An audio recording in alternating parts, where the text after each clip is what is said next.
Hello everyone, good morning, good afternoon and good evening. This is C Anjani Pakkad and आज से हम start कर रहे हैं हमारा सीए इंटर का जीएसटी का प्यारा प्यारा सा रिवीजन सीरीज।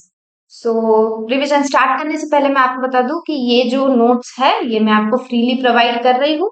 ये आप मेरे टेलीग्राम चैनल से डाउनलोड कर सकते हो। टेलीग्राम चैनल का लिंक जो है मैंने डिस्क्रिप्शन में दे दिया है। और चैनल को सब्सक्राइब कर दीजिए, वीडियो को लाइक कीजिए ताकि ज्यादा से ज्यादा स्टूडेंट्स तक वीडियो पहुंच सके। Let's start our revision. Basic basic रहेगा, एग्जाम ओरिएंटेड रहेगा। Okay, first chapter GST in India and introduction. सबसे पहले देखते हैं meaning meaning of tax. Tax क्या है वो समझने से बेटर है टैक्स क्या नहीं है वो समझ लेते हैं, ज्यादा अच्छा रहेगा। टैक्स कोई वॉलेंट्री पेमेंट नहीं है, टैक्स कोई डोनेशन नहीं है। टैक्स एक बर्डन है जो कि इंडिविजुअल्स पर, प्रॉपर्टी ओनर्स पर डाला गया है by the government and we have to pay to the government. Second, types of taxes. Types of taxes, दो टैक्सेस होते हैं, एक तो होता है अपना डायरेक्ट टैक्स, एक है indirect taxes. Again very basic. Direct tax अगर हम देखें तो फीचर्स समझेंगे। Direct tax can not be shifted, it is paid directly to the government and based on income और प्रॉफिट। सपोज मैं कोई इनकम टैक्स पे कर रही हूँ, कोई डायरेक्ट टैक्स पे कर रही हूँ, मैं मेरा टैक्स डायरेक्टली गवर्नमेंट को पे करूंगी। मैं किसी और को मेरा बर्डन पास नहीं कर सकती। I have to pay it to the government. Sorry. लेकिन अगर हम इनडायरेक्ट टैक्स की बात करें तो इनडायरेक्ट टैक्स वो है जहां बर्डन जो है वो शिफ्ट हो सकता है अनदर पर्सन को। मैं कोई शॉप पे गई, कोई सामान खरीद के लेके आई हूँ, जो शॉपकीपर है, जो सप्लायर है, वो मुझे सामान अमाउंट में टैक्स ऐड करके बेच दी। मैं वो जीएसटी या वो जो इनडायरेक्ट टैक्स है वो मैं गवर्नमेंट को प्रोवाइड करूंगी, पे करूंगी। सॉरी, ये हो गया indirect tax. It is collected by supplier, paid by consumer and price में इंक्लूडेड होता है। Examples, income tax, corporate tax. Pre GST अगर कोई एग्जाम्पल्स आईटीटी के है तो वो है excise duty, VAT and service tax. और भी काफी थे, नीचे देखेंगे। अब समझते हैं कि प्री जीएसटी टैक्स स्ट्रक्चर कैसा था। प्री जीएसटी में सेंट्रल में और स्टेट में ये अलग अलग टैक्सेस इंक्लूडेड थे। सेंट्रल में excise duty, service tax, CST. State taxes में VAT, entry tax, luxury tax, entertainment tax और पता नहीं बहुत कुछ था। और इतने सारे टैक्सेस रहने की वजह से काफी सारी प्रॉब्लम्स थी जो प्री जीएसटी रिजिम में थी। एक एक समझते हैं, इंपॉर्टेंट भी है एग्जाम पर्सपेक्टिव से, ध्यान से सुनिए। First is double taxation. काफी लोग ना डबल टैक्सेशन में और ये जो कास्केडिंग इफेक्ट है इन दोनों में कंफ्यूज हो जाते हैं। क्लियर है, कंफ्यूजन मत क्रिएट कीजिए। डबल टैक्सेशन वो है जहां डबल टैक्सेशन में tax both goods and services. कोई सपोज एक प्रोडक्ट है जो एज अ गुड भी टैक्स चार्ज हो रहा था प्री जीएसटी रेजिम में एंड एज अ सर्विस भी टैक्स चार्ज हो रहा था। एक ही चीज पे दो बार टैक्स पे करना पड़ रहा था हमें गवर्नमेंट को। Example, software. सॉफ्टवेयर जो है वो वैट में एज अ गुड टैक्स होता था एंड एज अ सर्विस जो है उस पर टैक्स लगता था सर्विस टैक्स में। जो कैस्केडिंग इफेक्ट है, कोई प्रोडक्ट हमने खरीदा है, उस पर टैक्स पे किया है और जो टैक्स पे किया है उस अमाउंट पे फिर से एक और टैक्स लगता था। एग्जाम्पल से समझो, ज्यादा क्लियर रहेगा। सपोज कोई वैल्यू है, कोई गुड्स है, कोई भी प्रोडक्ट है, कोई भी सर्विस है। एक्सेसिबल वैल्यू, एक वैल्यू हम समझ लेते हैं जो हमने, उसकी प्राइस जो है वो 1000 रुपए है। ठीक है, उस पे बेचने से पहले एक्साइज ड्यूटी लगी 12% पे, 12.5% पे, वो हो गया 125। तो टोटल अमाउंट हो गया 1125 रुपीज। इस 1125 पे, ये जो 1125 है इस पे फिर से वैट लग रहा है। सपोज फॉर एग्जांपल समझ लीजिए 14.3% पे, नॉट ऑन 1000 रुपीज। इस 1125 पे फिर से टैक्स लग रहा है और टोटल अमाउंट जो है, टोटल अमाउंट हमें पे करना है 1285 रुपीज। इस क्लियरली समझ में आ रहा है, बर्डन जो है वो कंज्यूमर पे ज्यादा हो रहा है, इसे कहते हैं cascading effect of tax. That is tax charge on tax already paid. जो टैक्स आपने ऑलरेडी पे कर दिया है, फिर से उसी अमाउंट पे फिर से टैक्स आपको देना पड़ रहा है। This is cascading effect of taxes.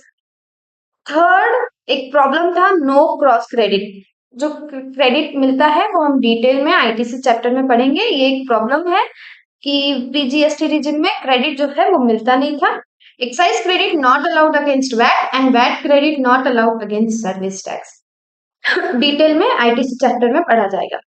Fourth multiple taxes, जो हमने ऊपर भी देखा है कि सेंट्रल में इतने सारे टैक्सेस थे, स्टेट में ये VAT, entry tax, luxury tax, entertainment tax, पता नहीं क्या क्या था। तो मल्टीपल टैक्सेस थे जिसके वजह से बहुत ज्यादा प्रॉब्लम्स होती थी। कुछ सिंगल ट्रांजैक्शन है, सिंगल ट्रांजैक्शन पर भी आपको multiple taxes in multiple forms were required to be paid. ये एक बहुत बड़ा प्रॉब्लम था। अब आते हैं important introduction to GST. Again very basic but important. Comprehensive tax structure covering both goods and services, visualized goods and service tax addresses most of the above mentioned issues. इतने सारे ये जो इश्यूज थे जो प्री जीएसटी रिजिम में हो रहे थे, ये सारे इश्यूज सॉल्व करने के लिए इंडिया में आया जीएसटी। और ये जो जीएसटी है ये इन सारे इश्यूज को सॉल्व कर रहा है।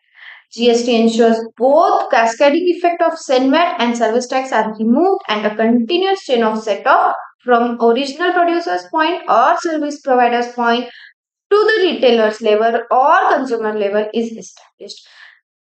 In the GST regime, the major indirect taxes have been subsumed in the ambit of GST. मतलब GST जो है वो आने के बाद में जो इतने सारे टैक्सेस थे, VAT, entertainment tax, luxury tax, whatever, ये सारे जीएसटी ने सबस्यूम कर लिए, अपने अंदर ले लिए हैं। Framework of GST as introduced in India. क्या है जीएसटी? बेसिक समझते हैं। जीएसटी एक ड्यूअल जीएसटी मॉडल है। India has adopted a dual GST model जहां पे सेंटर और स्टेट, जो सेंटर और स्टेट है, simultaneously levy GST on complete supply chain. India में स्टेट के पास में, सेंटर के पास, दोनों के पास में पावर है जीएसटी कलेक्ट करने के लिए। दैट इज ये जो है ये एक ड्यूअल जीएसटी मॉडल है। जीएसटी में क्या क्या होता है? CGST, SGST, यूजीएसटी, IGST. और ये क्या होता है, कौन लगाता है, कब लगता है, समझते हैं। देखो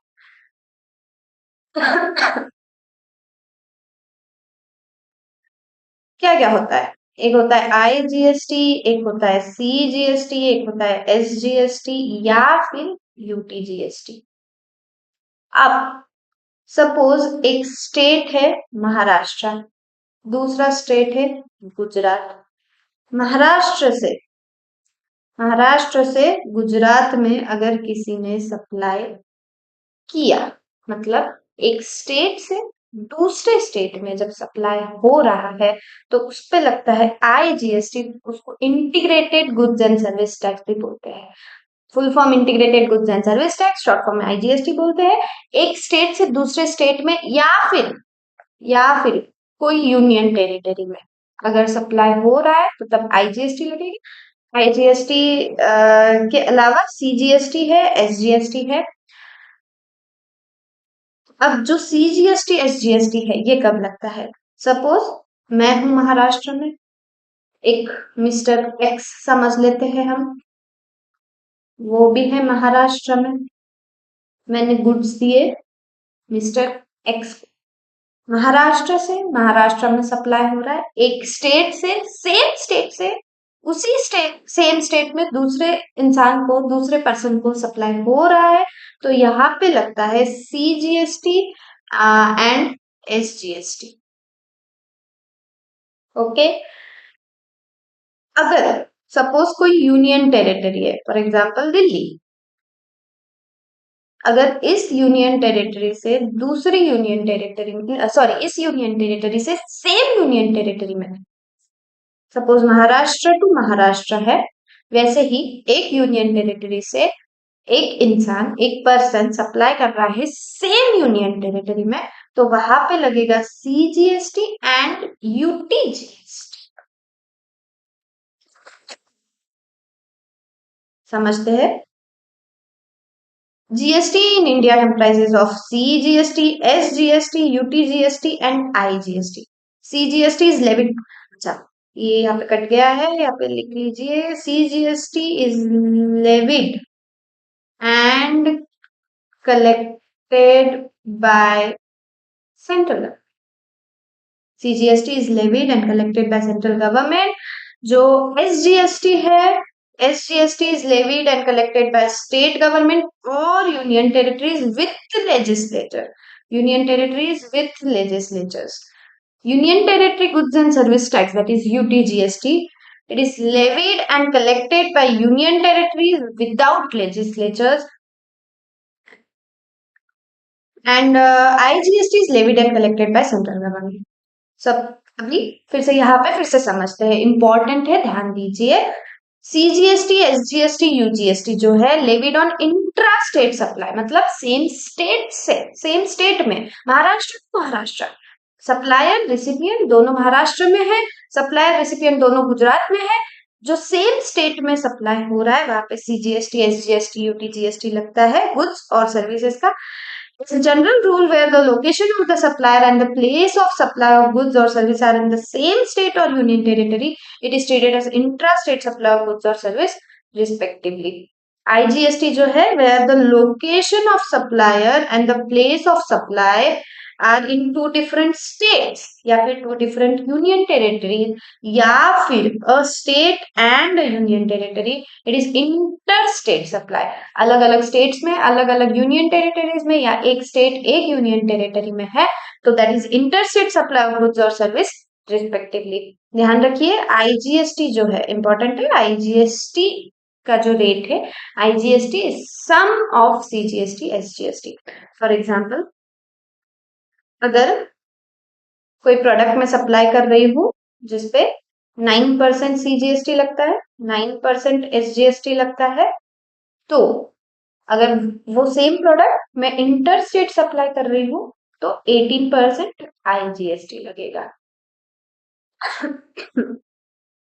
लेजिस्लेटिव फ्रेमवर्क क्या है? एक सिंगल लेजिस्लेशन है इंडिया में, CGST act 2017 for living CGST। Similarly union territories without legislature जो है, ये यूनियन टेरिटरीज के नाम है, ये सारे आप ध्यान रखिए, हो सके तो बेटर रहेगा। governed by UTGST Act and जो without and their own legislature, जिन यूनियन टेरिटरीज के खुद के लेजिस्लेचर्स है, have their own GST legislation for levying GST.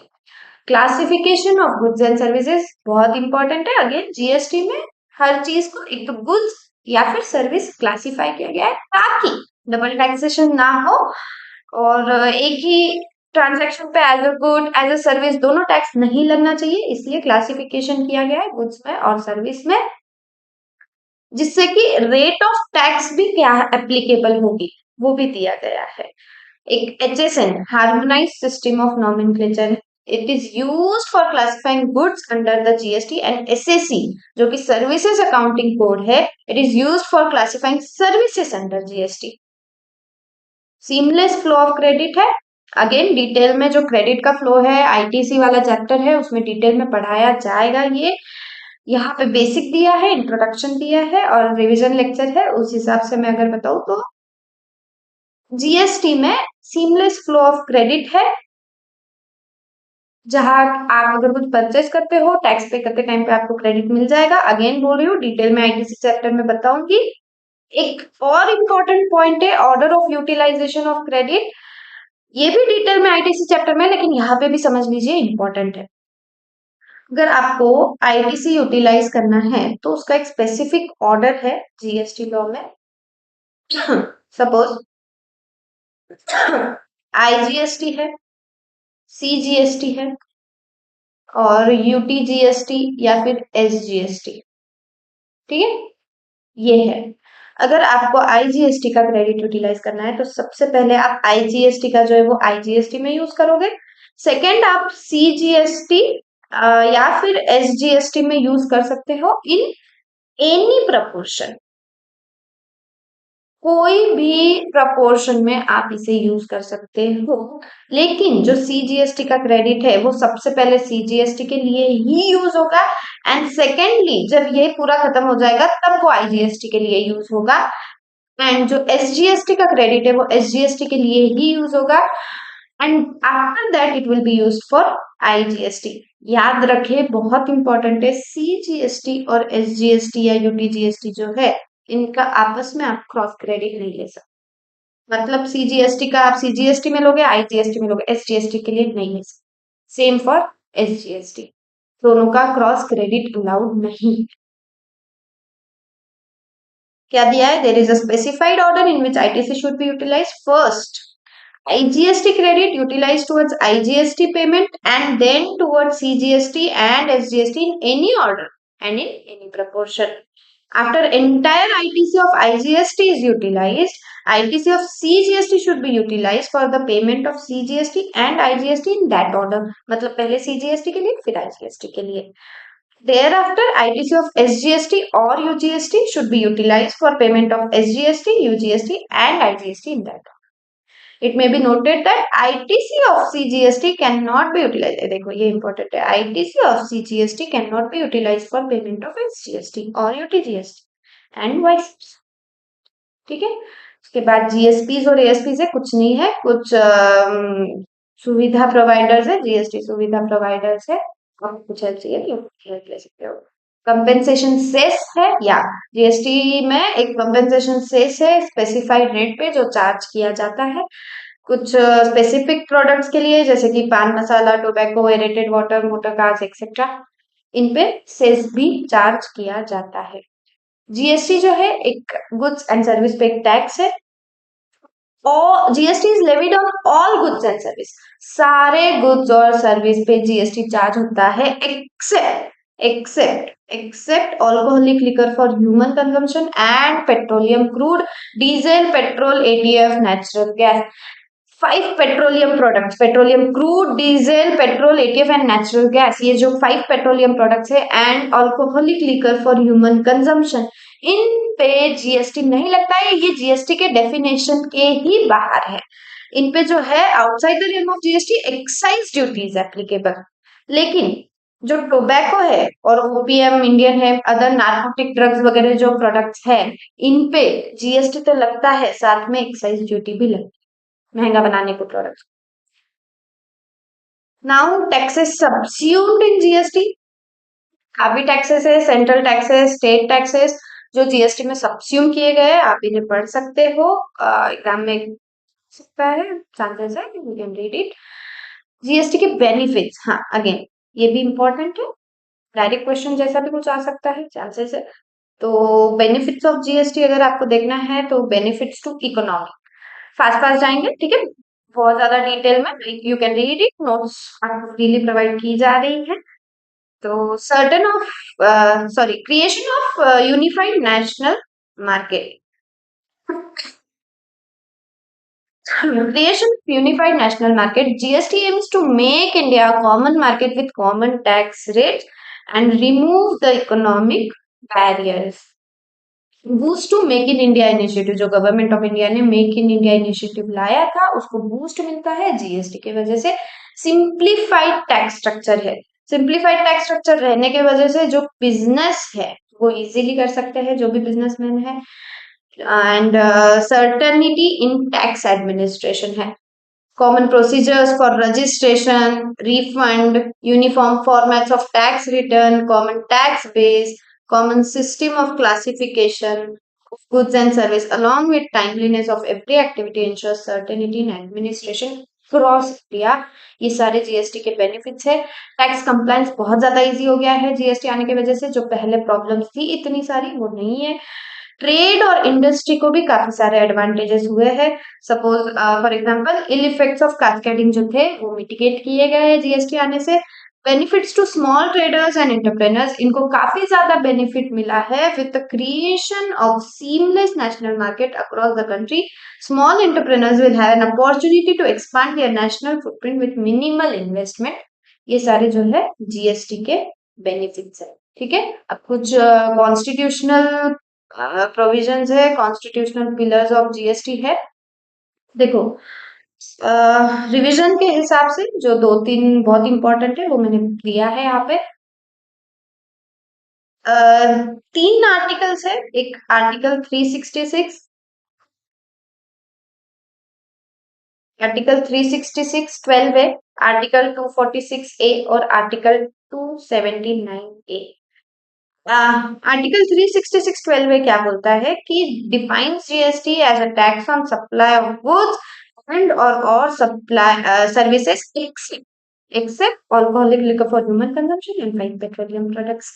246 A क्या बोलता है, सेंटर को और स्टेट को दोनों को टैक्स लेवी करने में जो है एम्पावरमेंट देता है. आर्टिकल 246 ए. और जो आर्टिकल 279 ए है, establish GST Council for joint decision making by state, center and states. Again for center and states, Article 279A है, 6A है और जो Article 366(12)A है वो बताता है कि GST सारे गुड्स और सर्विसेज पे लगेगा except alcoholic liquor for human consumption and 5 petroleum products. This completes our first chapter revision, introduction of GST in India.